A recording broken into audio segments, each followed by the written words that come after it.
Qaradağ rayonunun Lökbatan qəsəbəsi 6-cı massiv 1-ci küçə sakinləri yol probleminə görə müraciət ediblər. Dünya televiziyasının qaynar xəttinə müraciət edən sakinlər bildirir ki, ərazidə yolsuzluq problemi artıq illərin yükünə çevrilib. Uzun müddətdir davam edən bu vəziyyət sakinlərin gündəlik həyatını iflic edir.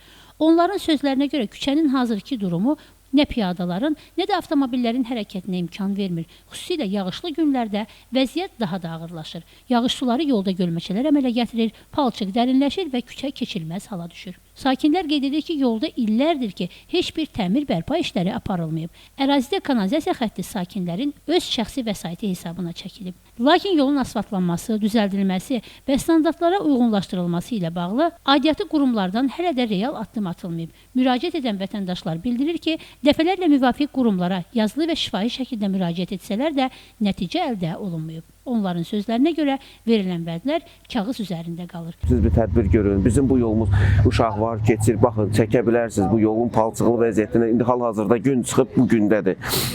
Palçıqlı vəziyyətini də görmüsünüz, sizə göstərmişəm. Deməli, qaldı yol bir balaca yağış yağan kimi bu yoldan hardasa 70-80 metr yoldur uzunluğu. Nə uşaqlar gedib gələ bilir, nə qadınlar, heç kim gedib gələ bilmir bu yolla.